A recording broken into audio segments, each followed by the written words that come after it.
สบายดีพบกับพวกเขาในรายการบันเทิงประจำอาทิตย์ข้าพเจ้าอัศนีและข้าพเจ้าสมบูรณ์เป็นผู้ดำเนินรายการและรายการบันเทิงประจำอาทิตย์นี้พวกเขาจะนำเสนอภาพเบื้องหลังของการแสดงละครมาให้ท่านผู้ชมได้ชมกันเพื่อว่าให้เสียเวลาพวกเขาไปรับชมพร้อมกันเลย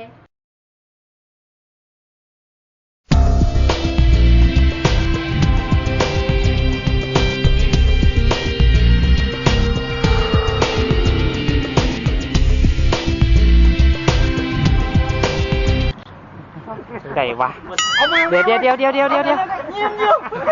โอ้อันนี้กัน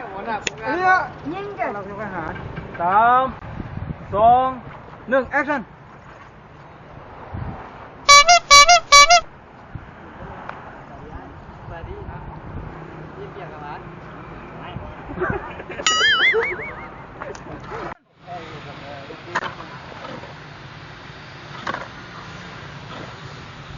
เดี๋ยวจะสูง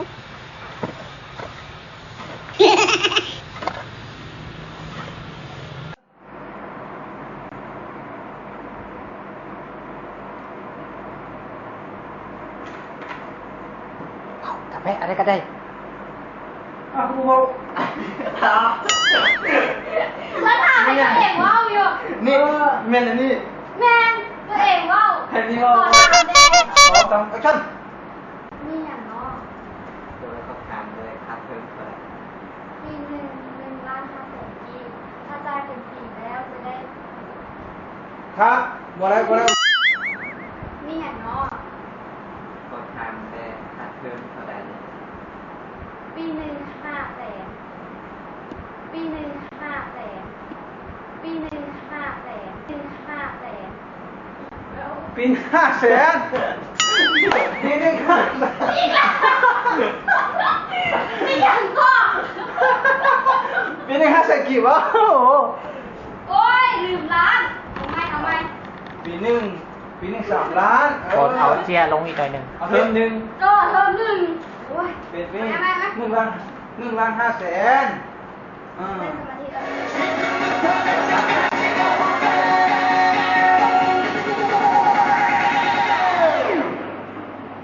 오빠 강남스타일 강남스타일 오빠 강남스타일 โอ้กอดพ่อไหมกอดพ่อเหี้ย ไหนทำแม่ค่ายแล้ว ไปมานี่วันนี้เรียกเองต่อมาเอามาอยากแข่งขันเขาเด้ออยากจะมานี่เอามีแข่งก่อน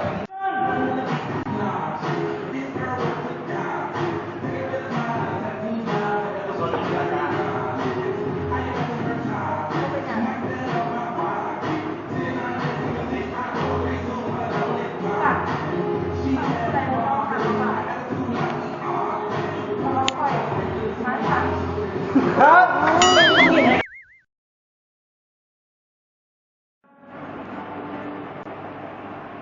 ก็มื้อนี้ก็ได้มาทายกับนกนะเพราะว่านกจะเป็นคนอาหารแล้วก็เฟรนลี่เขากับคนได้ดีเราเป็นคนร่าเริงสดใสเพราะว่าทายของเราก็มวน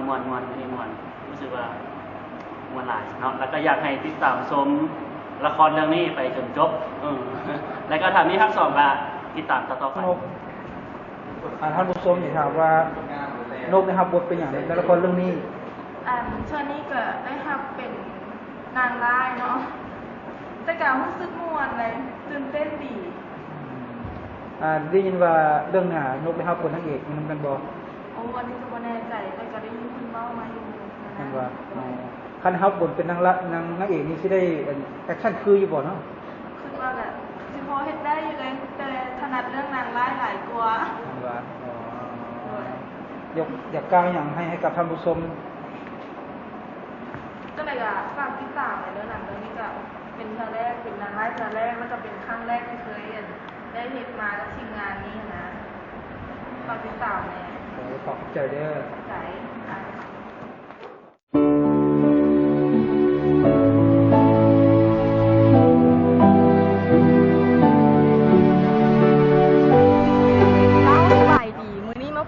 ข้าพเจ้า น้อยเนาะครับหน้าที่ดำเนินรายการพิเศษเจ้ามื้อนี้ข้าพเจ้าจะได้มาสัมภาษณ์เนาะอันว่าความรู้สึกของผู้หญิงที่มีต่อผู้ชายและผู้ชายที่มีต่อผู้หญิงเนาะเป็นยังไงเจ้าเขาไปสัมภาษณ์กันเลยเจ้าสบายดีอันเจ้าโมเป็นจังไดความรู้สึกที่มีต่อผู้ชายสมัยนี้ ก็ธรรมดา เป็นจังไดในสังคมของเขาสมัยนี้ผู้ชายมันก็บ่คือเก่า โดยคือเก่าแบบผู้ชายอาจจะเป็นสองประเภท คือประเภทใดบ่ ประเภทแบบผู้ชายแบบหักผู้ชาย สายผู้ชายและอีกประเภทหนึง ประเภทหนึ่งก็ เก๋ว่าสิ เป็นธรรมชาติ อ๋อเจ้านี้เป็นจังไดความรู้สึกของนี้ ไม่ว่าผู้ชายก็ส่วนหลายค่ะว่าเห็นกับผู้ชายว่าตอแหลนะ โอ้ตัวเล็กมันบ่ทุกคนเสมอไปที่หรือจัง โด ได ยกับว่าทุกคนแต่ว่าส่วนหลายอะนะก็จะแอปดีไว้สินะแต่ว่ารับหลังอาจจะบ่ดีสินะ เจ้าและเขาจะไปสัมภาษณ์ผู้ชายในผู้เดียวในกลุ่มนี้กันเลยเนาะจังไดแบงค์ความรู้สึกที่มีต่อผู้หญิงสมัยนี้